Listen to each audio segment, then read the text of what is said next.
Hello everyone, welcome to my YouTube channel. My name is Gloria Anthony. If you are just visiting this channel for the very first time, you're highly welcome. So on this video, I'm going to be showing you how to sew this trendy kimono. If this is what you're interested in, please kindly stay to the end of this video. So I have a 2 yard of African print and also 1 yard of Asoke. So I'm going to be combining the Asoke with other black fabric. So the first thing you're going to do is to fold your fabric into two like I've done so, and then you fold them again into two, which makes it folding into four. All you have to do is to first of all fold it into two, and then you pick it again. You can see that I folded it into two, the right side facing each other. Make sure the right side is facing you, and then you take it again and fold into two.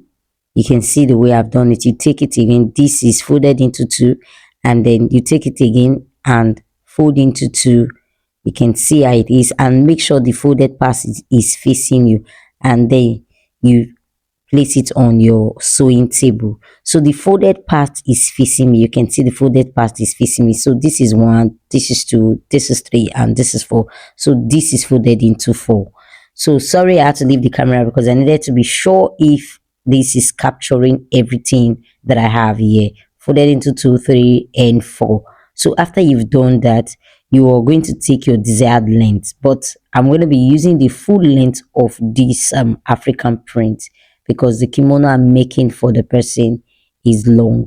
So on that part, since you have done that, the next thing you're going to be doing is to take the biggest part of your body. With the biggest, if the biggest part of your body is your bust, you are going to be dividing that into four. If the biggest part of your body is your hip, you're going to be dividing that into four. So the biggest part of this client is a hip, so I'm going to be dividing a hip into four. So let's say your hip is 40 divided by 4, we have 10, and then you're going to mark it like I've done so, and then add either 4-inch allowance or 5-inch. So at this moment I still wasn't sure if I was going to add 4-inch or 5-inch because at the same time it is kimono. I really do not want it to be too free and too tight.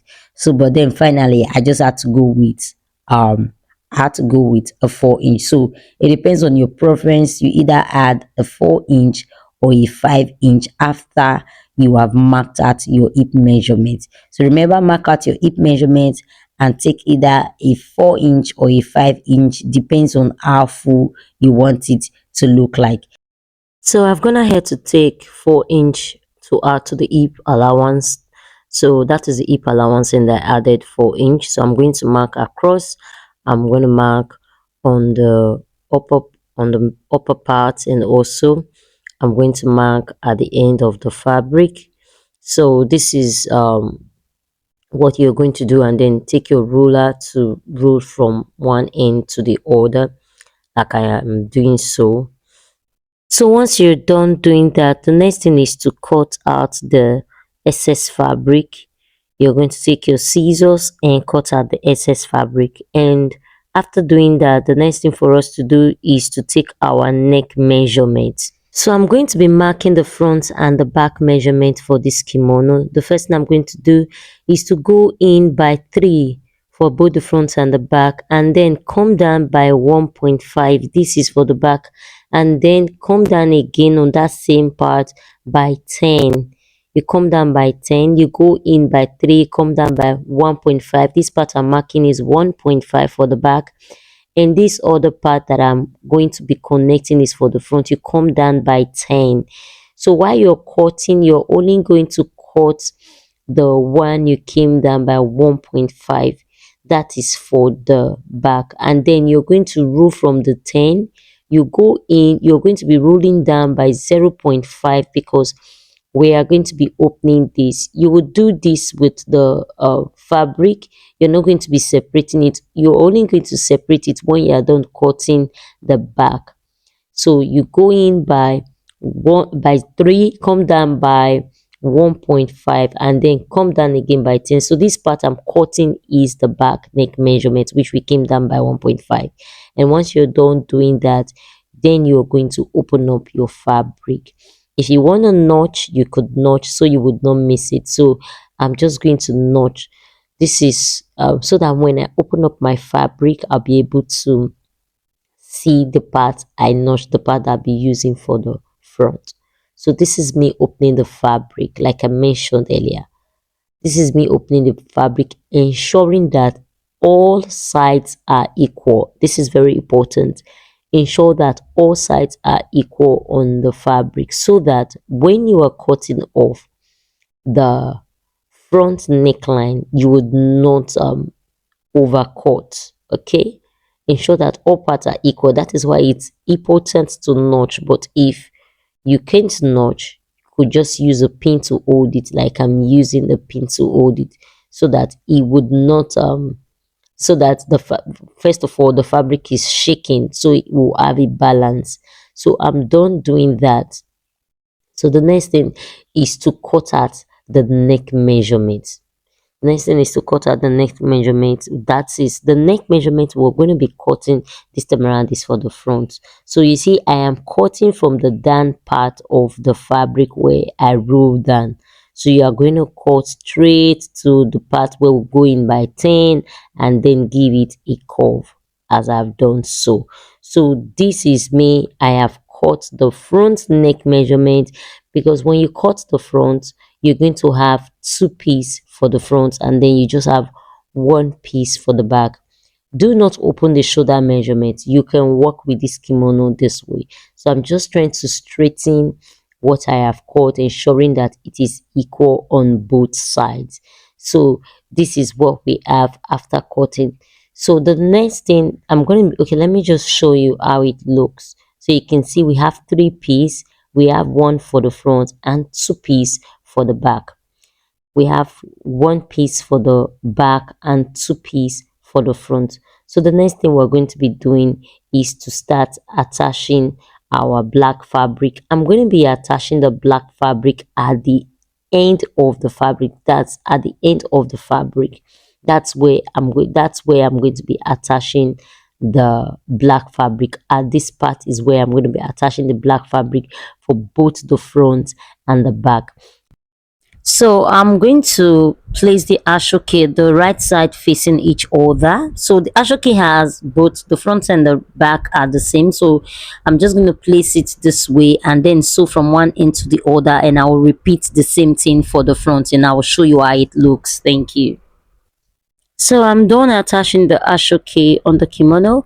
I'm just going to take out all my pins and then show you the next thing for us to do, which is to attach the long fabric I cut. So Asoke was pulling out and then I had to do a very tight hemming on that part. Please do the same. So this long fabric I have here, I had to cut it on fold. So you're going to be sewing from this part of the Asoke to the other part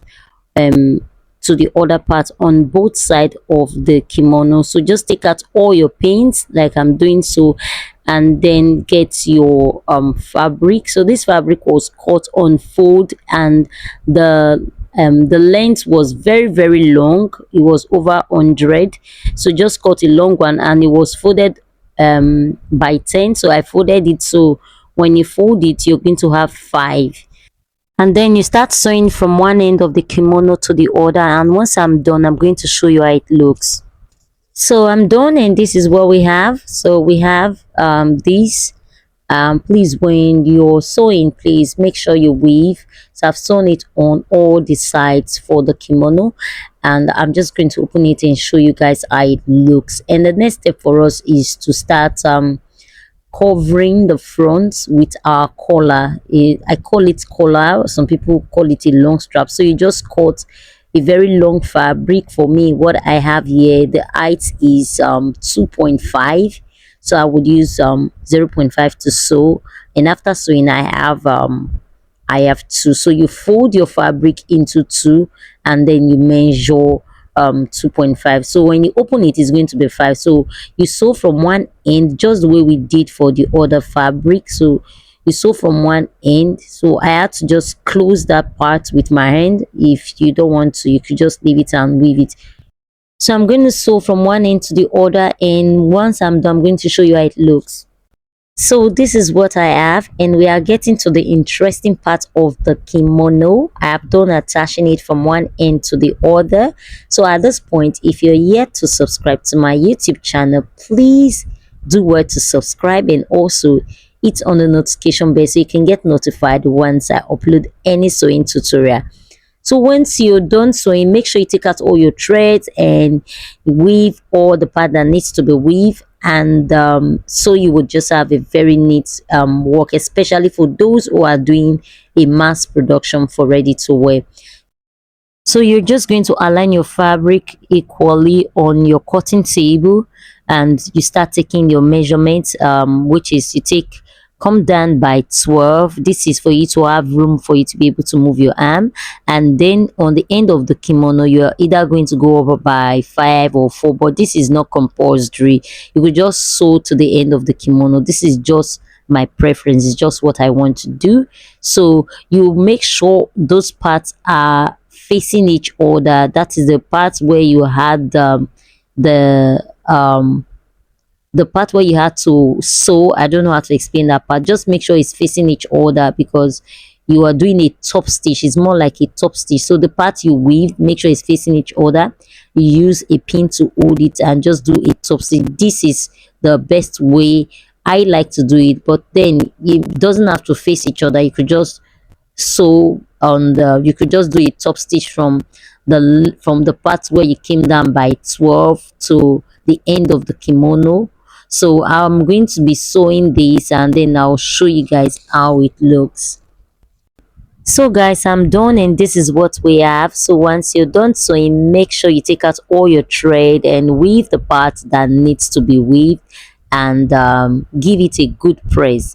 Weave the part that needs to be weaved and give it a good press. So if you haven't subscribed yet, please do it to subscribe to my YouTube channel. Give me a comment and also a thumbs up. Thank you so much guys for staying to the end of this video. So the next you're going to be seeing is the kimono on the mannequin. Thank you guys. Bye.